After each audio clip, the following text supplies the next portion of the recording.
Welcome to section 4, where we're now going to move on to maximizing your earnings. This is an overview lesson because there are several topics that we'll be talking about when we go to try to maximize your earnings.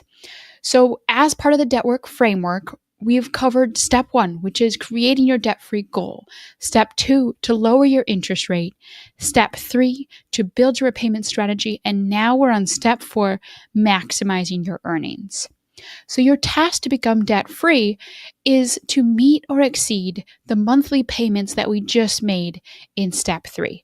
But how? We just learned that to conquer $100,000 in 2 years at 2.5% interest means we have to earn or pay to our loans $4,333. How do we get to that amount? The answer is simply max out and make more money. That's the top answer. And there's really no other way around it. You have to simply make more money.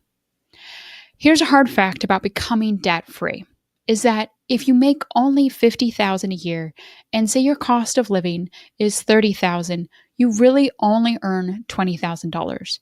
Now, if we kept your cost of living the same and we earned $90,000 a year, now we're actually saving $60,000. So you can see how simply just earning more and making more money is the simplest and easiest way to be able to save more money to then funnel to our loans and become debt free. So this section is all about maximizing our earnings and making more money. And that's really in 2 simple steps. 1 is to get a high paying job, and 2 is to find a high paying state and city with a low cost of living. Now, in the next lesson, we're going to go through finding a high paying position. So I'll see you there.